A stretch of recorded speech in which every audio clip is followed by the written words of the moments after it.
So the best time to start a channel, 2005. The second best time to start a channel, right now. Not 5 minutes ago, not 5 seconds ago, not 2 seconds ago, right now. By 2021, there will be 3 billion social media users, and there will be 2 billion new creators in the entire planet. Respectively, that's 39.84% and 26.56% of the entire world's current population. And 80% of the internet traffic will be in videos. Today, YouTube is the second largest search engine behind Google, and they're the #1 video-based search engine in the entire planet. Which means video contents will be on the rise. Apple and Facebook are spending upwards of $1 billion on original content. The only question behind this is, will you be one of them? I'm not here to convince, because that means less competition for me. But if you're ready, just keep on watching. What is going on, bosses? My name is Danny. I help service-based businesses discover the powerful autopilot secret to generate a waiting list while they sleep. On this channel, we talk about business and social media. If that's what you came for, just click on subscribe and stay tuned to the end for a very special gift for you to start creating. The points we'll be covering today is mindset, how to face your fears, and doing better than your competition. My very first advice is to just start. I know it sounds easy to me, but I remember when I first got started in 2015, I have been carrying around a camera for like years. I think like it's been like a year or two. I've always been carrying around a camera. No one knew that, but when I finally decided to pull out the camera and finally film myself, that was the best feeling ever. I can't promise you that this journey will be easy, but I can promise you that starting is actually the hardest part out of the entire thing of starting a YouTube channel. Besides doing your banner, editing your video, literally when you hit record, that's the hardest part. But once you get over it, it's a smooth sailing. Well, it's not as smooth sailing because there's still hurdles. There's still hurdles to get by. It's the hardest part is because you're not used to the routine that you're in. But once you get started, and then if you have momentum, that the doubt goes away, and you don't procrastinate anymore. That it's part of your routine. Most of us fear change, criticism, and ultimately success, not failure. We fear success, not failure. It's because our entire life we've been failing a lot, and we have never had a taste of success. Even myself, I've never tasted a taste of success. I've failed so many times, but we're so scared of success that we let failure pull us back. It's a whole new world for us. And my friend, if you don't start, the rest of my advice doesn't really even matter. Like, you could literally click off this video if you don't start. If you want to do something great, you gotta start with finding time to do what things that truly makes you happy. My second advice, spend the next 30 days finding a niche that you're comfortable with. Forget about fame. Carry your camera everywhere you go, and every single opportunity you get, film yourself.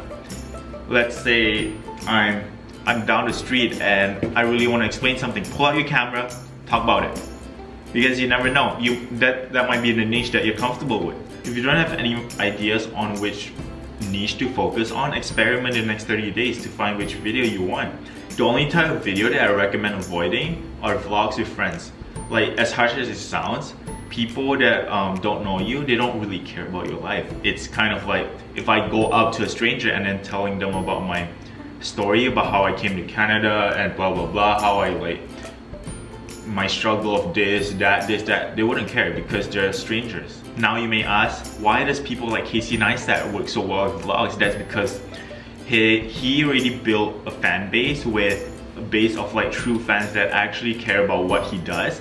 Because in the past he's been giving value to his audience, and his audience was wondering, oh, what does this guy do? He seems so busy. I want to know what his life is.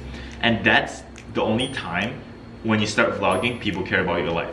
You gotta build a fan base, you gotta build like an audience before you start with vlogging. So, because otherwise no one cares. But keep in mind, followers are not true fans. True fans are your ride or dies. So people that are willing to do anything for you. True fans, your friends, families, people that are really close to you, and your fan base that are ride or dies, those are called true fans. My third advice, you need patience. In 2015, I gave up after the third week because like I wasn't seeing a huge explosion. It does happen to people, like videos just go viral from time to time, like from their first video, but it doesn't happen all the time. By the time you're done, by the time you wait for your video to go viral, maybe it takes like 20 videos, 30 videos, or maybe never. You would have filmed like, yeah, 20 videos, 30 videos. You would have filmed like God knows how many videos. If you count by week, I post bi-weekly. If I kept going since 2015 or 2014, I'm not sure. If I kept going, I would have posted around 160 videos. But I'm not at 160, I'm not even at 20, I think.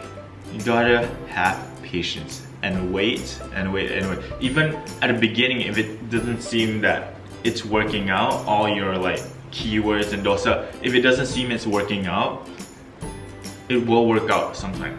It will work out. Just have patience. Everything is about patience. Even if you don't have the right equipment, even if the quality sucks, I can guarantee you, if I actually use the same camera to film 160 of my videos, which I don't yet, if I had 160 videos, I can guarantee you the 160th video will be better than the first one. My fourth advice, focus on delivering value, not aesthetic. Focus on delivering value and not aesthetic. It's just like dating a girl. Imagine if you went up to a bar and you saw this really pretty girl. Yeah, she has aesthetic, but what if you went up to her and you find out she's a bitch? Does her aesthetic even matters anymore because she's a bitch? Her value wasn't there. Her aesthetic was there, but her value wasn't there. But imagine if you ended up dating your best friend of 8 years, they have incredible personality, and that takes on to value. Imagine if they give incredible value to your life, but they're like normal looking girl, they're like normal looking aesthetic. Does aesthetic even matter anymore when they give you value? It's the same thing applies to YouTube channel. Value comes first before aesthetic. You can have both, but value is more important than aesthetic. It's like having a girl that you resonate really well, plus having a really pretty girl. But what matters more?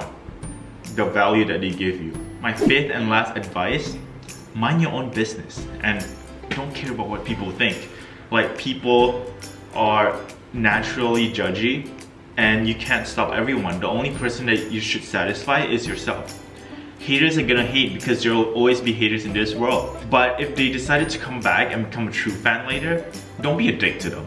I actually have a story. I have a friend that actually commented on one of my video that I made quite a while ago, and she was like, Dannikin, you need to go to the hospital, like, you're not okay. But I was happy with that video. It made me laugh. Most importantly is like, it made yourself laugh before it made others laugh. If people don't like it, but then you like it, it doesn't really matter. Just keep making more. And that same friend, a couple months later, she actually came back to me. She's like, dude, Dannikin, I'm actually starting this business. I kind of like need help. I know you're a business guy. I was like, dude, I'm down, man. I even take the liberation of even go to her, and she was like, oh, I'm so busy, I'm so that. I was like, you know what? I'll go meet you. And I actually waited for her for 4 hours just to have a 30-minute conversation. But this is what you call dedication. Even if someone is a dick to you at the beginning, don't be a dick to them. Because eventually when they see what you're up to, they'll be a true fan at the end. It's even more valuable when they come back after they were a dick to you. Never, never, never cut off anyone. Just put them on like a toxic list. It's kind of like you have them on a toxic list, but don't have them on a blacklist. A toxic list, you can transfer them into like the good list. But blacklist is forever on a blacklist. We as humans, a lot of us have doubts and like, oh, we're not good looking enough, that we don't dress good enough. But the truth is, the world doesn't really care. Like, as long as it has self-love, the world will care more if you care about yourself. Like, the world doesn't really care if you're ugly or pretty. at the end of the day. Like imagine if you just got into an accident and you're on your last minute of being alive. Do they care that you're pretty? No, they don't. They only care about how you should survive. Survival is one of the first thing that people think about when they're about to die. And no one cares about how pretty you look when you're about to die. And my very last point, do what's difficult to get to where you want. So let me rephrase that. Do what you don't want to get to where you want. People always complain, oh, this is difficult, that is difficult, I don't want to do this, I don't want to do that. But so here, you hate school and it's difficult, but why are you still in school? That's the question. My point here is, do what you don't want to get to where you want. And another one, be comfortable with being uncomfortable. People will call you crazy until you show them how crazy you are and how successful you are with being crazy. And that's when people respect you. That's it for me today. And if you guys are looking for my advice, my friend Vanessa actually just created a video about advice for rookie content creators. Go watch it down below. I'll put a link down below or I'll post a link right here. Go watch it. She's amazing. She gives amazing tips. And until next time, it's been Dan